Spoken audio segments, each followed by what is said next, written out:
Сәлеметсіздер ме, құрметтілерім? Бүгін мен Гүлнұр етпен пирог жасайтын боламын.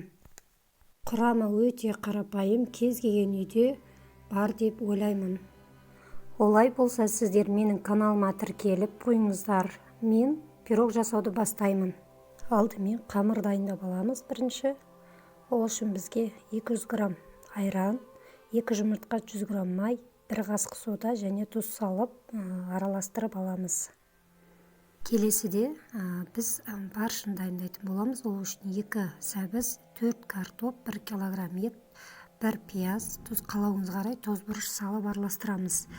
Мен қамырдай көп алдым, себебі мен 2 пирог пісірамын. Оны қамырымыз дайын қамырды 2-ге бөліп, біреуін тағы 2-ге бөліп аламыз да, жақсылап шұқалап жайып аламыз екеуін. Кейін үлкен жаймамызды табамыздың үстіне жайып, оның үстіне дайын болған жаңа парышымызды жақсылап жаймалап, тегістеп салып шығамыз.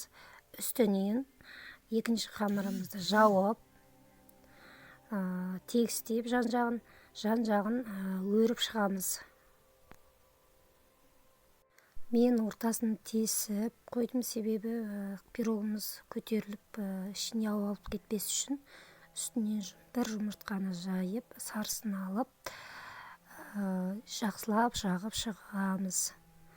Дайын болған пирогымызды духовқа салып, 180 градусқа 35 минутқа қалдырамыз. Мінекей менің алтын түсті пирогым дайын.